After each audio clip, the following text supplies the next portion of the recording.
A lone rancher proposed marriage to pay his debt, but her surprising answer changed his life forever.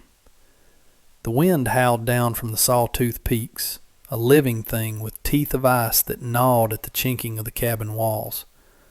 Thorne sat at his rough-hewn table, the wood scarred by years of solitary meals and the careless drag of heavy spurs. A single kerosene lantern cast long, dancing shadows against the timber, illuminating the grim set of his jaw as he stared at the document before him. The paper was crisp, an intruder in a room filled with worn leather and rusted iron, bearing the seal of the Territory Bank. It was an eviction notice disguised as a final courtesy, a demand for payment that Thorne did not have. The harsh winter of the previous year had taken half his herd, freezing the cattle where they stood in the drifts, and the subsequent drought had withered the grass until the earth cracked open like a thirsty mouth. He had the land, he had the strength of his back, and he had a stubborn refusal to bend. But none of those things counted as currency in the ledger of the banker Holloway. Thorne rose, his movements stiff from a day spent mending fences in sub-zero temperatures. He was a man carved from the landscape itself, tall and broad-shouldered, with eyes the color of slate and hands that were permanently stained with soil and oil. He walked to the window, scraping a circle in the frost to peer out at the white desolation. The snow was piling high against the barn, a relentless tide threatening to swallow his life's work. Holloway had offered a reprieve, a loophole in the original homestead charter that Thorne's father had signed decades ago. A married man with a registered household could claim an extension on the loan repayment, categorized under family hardship rather than business failure. It was a bureaucratic technicality, a slip of paper that could buy him 6 months, enough time to drive the remaining herd to the railhead in the spring. But Thorne was alone. He had been alone since the fever took his parents, and the solitude had become a second skin, comfortable and protective. The idea of marriage was foreign, a softness he could not afford, yet the alternative was losing the only patch of earth that knew his name. He turned from the window, the decision settling in his gut like a cold stone. He would not lose the ranch. If the bank required a wife to balance the books, he would find one, not for love, but for survival. The ride into town the next morning was a battle against the elements. Thorne's horse, a massive roan named Rusty, snorted clouds of steam into the frigid air, plodding through drifts that reached the animal's knees. The sky was a flat, oppressive gray, promising more snow before nightfall. Thorne kept his chin tucked into his sheepskin collar, his hat pulled low, his eyes scanning the horizon for the familiar shapes of the settlement. When the town finally emerged from the white haze, it looked fragile and temporary, a collection of wooden boxes huddled together against the vastness of the plains. Smoke rose from chimneys in straight, desperate columns. He stabled Rusty, paying the boy extra to rub the horse down with dry straw, and made his way to the lawyer's office, first to confirm the clause, then to the general store to purchase supplies he could barely afford. The town was quiet, the cold driving everyone indoors, leaving the muddy thoroughfare empty save for a few stray dogs shivering under the boardwalks. It was near the laundry house behind the hotel that he saw her. The contrast was so sharp it almost hurt his eyes. Amidst the gray slush, the dirty canvas tents, and the dull brown of the buildings, she stood like a drop of blood on fresh snow. She was wearing a cheongsam of deep crimson silk, embroidered with gold thread that caught the meager light. It was a garment of beauty and tradition, utterly impractical for the frontier winter, yet she wore it with a regal defiance. She was kneeling by a steaming tub of water, scrubbing heavy woolen trousers that belonged to the miners. Her hands, red and raw from the scalding water and biting air, moved with a rhythmic, punishing efficiency. Thorne stopped. He knew of the immigrants who had come for the railroad and stayed to scrape a living in the laundry houses and kitchens, often trapped by debts to the companies that brought them over. He watched her for a long moment. She was young, perhaps 25, with hair black as a raven's wing pulled back tight, revealing a face that was striking not just for its beauty, but for the hardness in her eyes. She stopped scrubbing and looked up, sensing his gaze. She did not flinch or look away. She stared right back at him, her expression unreadable, her posture straight despite the cold that must have been cutting through the silk. Thorne approached, his boots crunching loudly on the frozen mud. He was not a man of many words, and he had no practice in the delicate art of courtship. This was business. He needed a partner on paper to save his land. She looked like someone who knew the weight of a burden. He stopped a few feet from her, the steam from the laundry tub rising between them like a veil. "I have a proposition," he said, his voice raspy from disuse. The woman wiped her hands on a rag, the movement slow and deliberate. She stood, and though she was nearly a foot shorter than him, she did not seem small. "I am listening," she said. Her voice was clear, accented but precise, carrying a steeliness that matched his own. Thorne outlined the situation without embellishment. He spoke of the debt, the ranch, the bank's clause, and the need for a marriage certificate. He offered her a roof, food, and the protection of his name. He did not offer love, and he did not ask for it. He offered an escape from the freezing laundry tub and the debt he assumed she carried. When he finished, he waited, expecting a quick agreement born of desperation, or perhaps a negotiation for money. She studied him, her dark eyes sweeping over his worn coat, the gun at his hip, the callousness of his hands. She saw a man who was cornered, just as she was. She took a step closer, the red silk rustling softly. "You need a wife to keep your land," she stated, not as a question but as a verification of facts. "And you think I need a rescuer." Thorne shifted his weight, uncomfortable under her scrutiny. "I think winter is hard," he replied simply, "and I think you are cold." May, she told him her name then, lifted her chin. This was the moment that would define their future, though Thorne did not know it yet. He expected her to ask about the size of the house or the warmth of the fire. Instead, she looked him dead in the eye. "I do not want to be rescued, Mr. Thorne. I want to be an owner."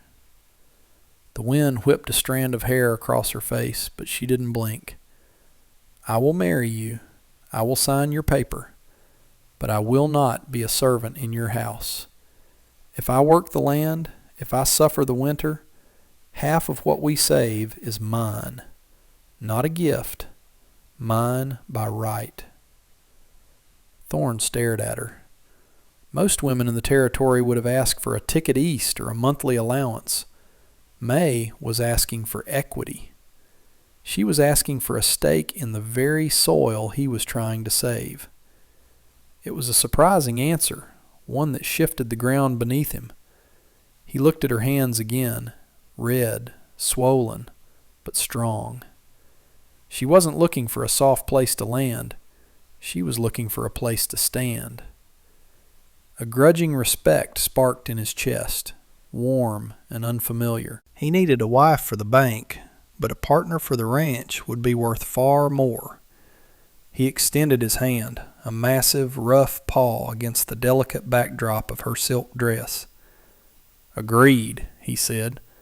"Half the increase, once the debt is paid." May looked at his hand, then reached out and gripped it.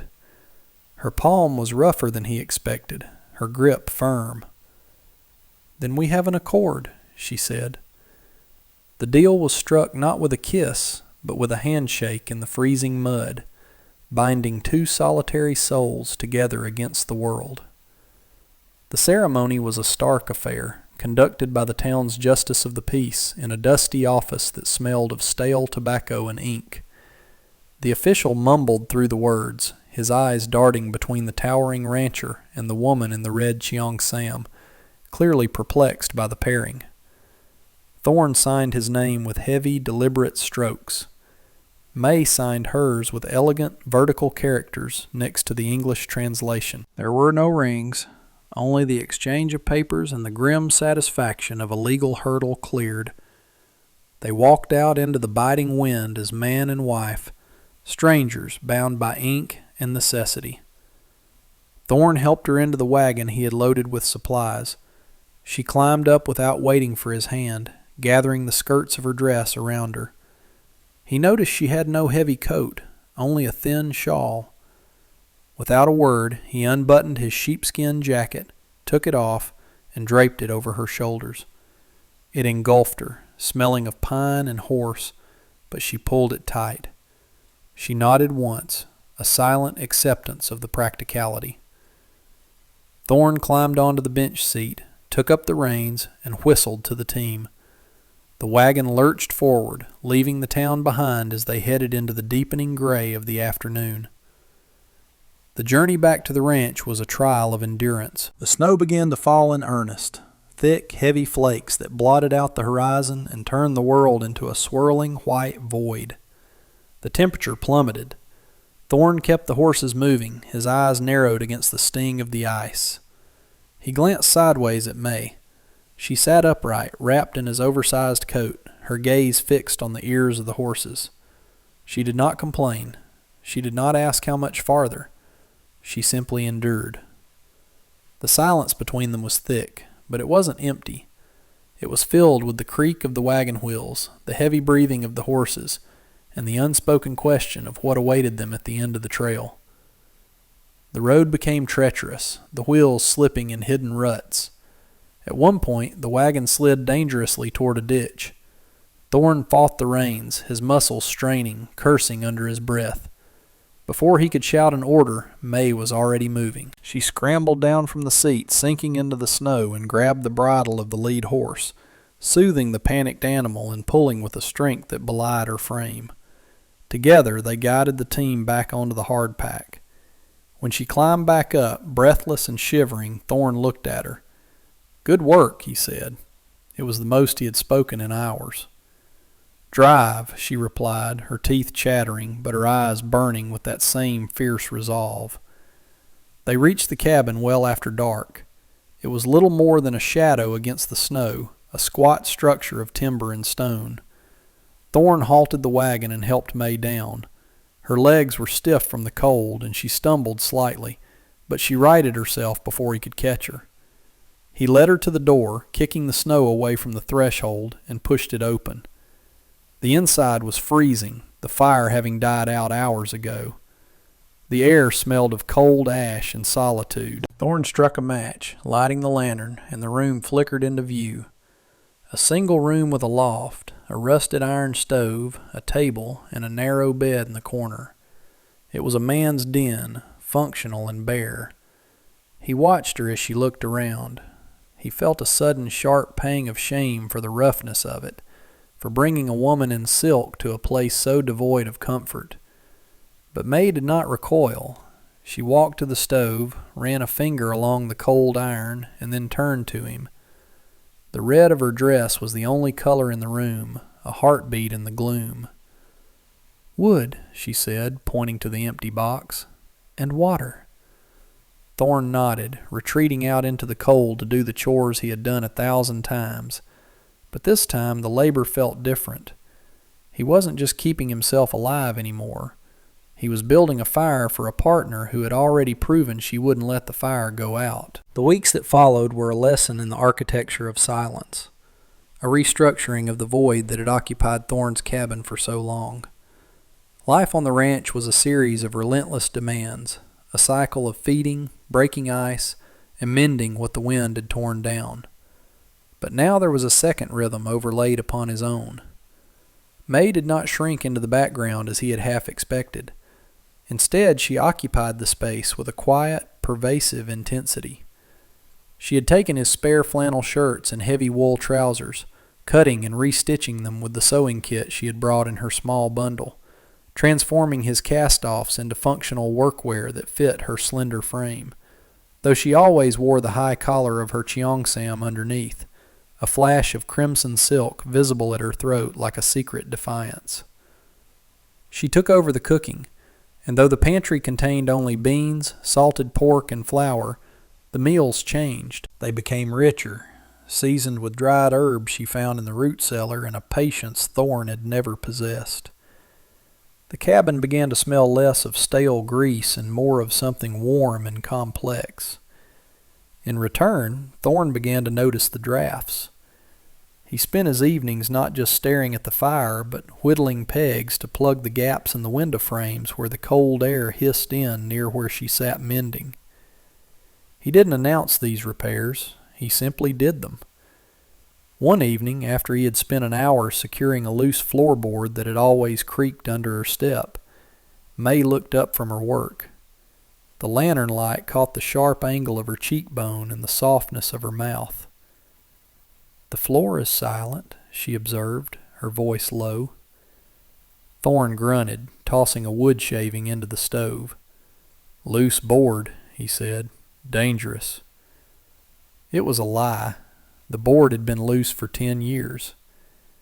May looked at him, a flicker of something soft passing behind her dark eyes. She nodded once. "Thank you," she said. It was an acknowledgment of the act, a recognition that his labor was his language.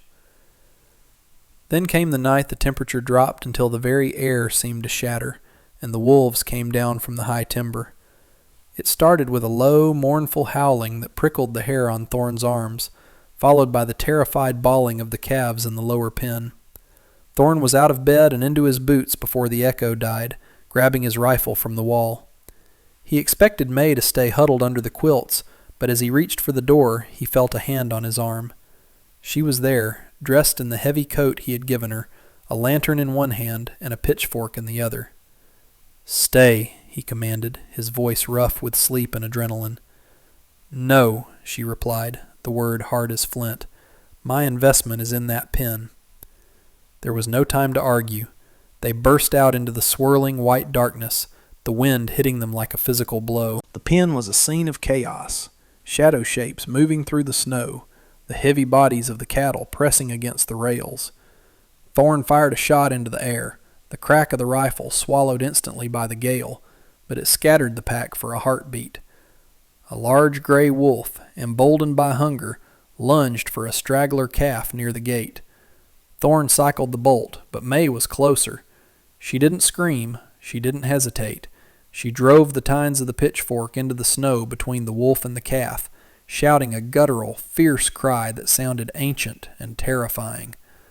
The wolf snarled, snapping at the wood of the handle, but May stood her ground, a small figure against the beast, the red collar of her dress visible even in the storm. Thorn took the shot then, dropping the animal, and the rest of the pack melted back into the tree line. When the silence returned, filled only by the wind and the heavy breathing of the cattle, Thorn looked at her. She was trembling, not from fear, but from the cold and the adrenaline dump. He walked over, checking the calf, then looked at her. He didn't tell her she was foolish. He reached out, his gloved hand brushing the snow from her shoulder. "You have good aim," he said. It was the highest praise he could offer. They retreated to the cabin, the adrenaline fading into a bone-deep exhaustion. The fire had burned low and the room was chill. Thorn added logs to the stove, stoking it until the iron ticked with heat, while May divested herself of the heavy, snow-caked layers. Her hands were shaking uncontrollably now, the reaction setting in. Thorn watched her struggle with the buttons of the rough wool coat, her fingers stiff and clumsy. Without a word, he crossed the space between them. He brushed her hands aside gently and began to undo the buttons himself. His large hands, usually so suited to gripping reins and hammers, moved with a surprising, deliberate tenderness. He slipped the coat from her shoulders, then the heavy flannel shirt, until she stood in the red cheongsam, the silk stained with water at the hem but still vibrant. She looked up at him, her eyes wide and dark, searching his face. The distance that had defined their arrangement, the contract, the business deal, felt suddenly thin, dissolved by the shared danger and the shared survival. "You are cold," Thorn murmured, his voice a rumble in his chest. He took her hands, rubbing them between his own calloused palms to bring the blood back. May did not pull away. She stepped closer, closing the gap, resting her forehead against his chest. It was a gesture of absolute trust, a surrender of the guard she kept up so diligently. Thorne stood frozen for a moment, his heart hammering against his ribs, before his arms came around her, pulling her into the warmth of his body. They stood there for a long time in the firelight, the storm raging outside, two solitary pillars leaning into one another to form an arch that could bear the weight of the world. Spring arrived not with a fanfare, but with the slow, muddy retreat of the snow. The earth re-emerged, brown and wet, smelling of potential.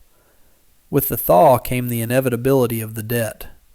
Holloway, the banker, arrived in a buggy that splashed thick mud onto the porch, flanked by two men who looked more like hired muscle than clerks. Thorne watched them from the porch, his shoulder leaning against the timber post, his face a mask of stone. May stood beside him. She had traded the heavy wool for a lighter work dress she had fashioned, but she had pinned her hair up with a comb that matched the red of her silk. Holloway climbed the steps, looking at the ranch with a proprietary sneer, his eyes sliding over May with dismissive amusement. "Well, Thorne," the banker said, slapping a leather folder against his palm, "the hardship period is up. I trust you're ready to vacate. I have a buyer interested in the timber rights." He didn't even ask for the money. He assumed failure. Thorne didn't move. He simply looked at the man. "The debt is paid," Thorne said, his voice flat. He reached into his vest and produced a heavy canvas sack, dropping it onto the porch railing. It landed with the heavy, dull clink of gold coinage and silver certificates, the proceeds from the cattle drive they had completed together just days prior, a drive May had ridden on, forcing the herd through the melt-swollen creeks. Holloway blinked, his composure cracking. "Impossible!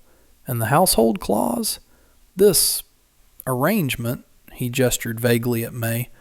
"Surely you don't expect the board to accept a laundry girl as a legitimate—" Thorne pushed off the post. The movement was small, but the violence inherent in it made the hired men step back. "Careful," Thorne said. The word hung in the air like a blade. "You are speaking of the owner of this ranch." He looked at May, his eyes softening just enough for her to see. "My wife. And my partner." May stepped forward, her gaze leveling with the banker's. "The receipt, Mr. Holloway," she said, extending her hand. "Write it now. We have work to do." The sun was high and bright over the valley, turning the new grass into a sea of emerald. Thorne stood by the fence line, looking out over the herd that was grazing contentedly. The fear of the winter, the crushing weight of the debt, the loneliness that had been his only companion for years, it was all gone, replaced by a steady, quiet peace. He heard the door of the cabin open and close, and the soft tread of boots on the earth. May came to stand beside him. She was wiping flour from her hands onto her apron. She didn't look at him. She looked out at the land, at the mountains that had once been a prison of ice and were now a fortress of their home.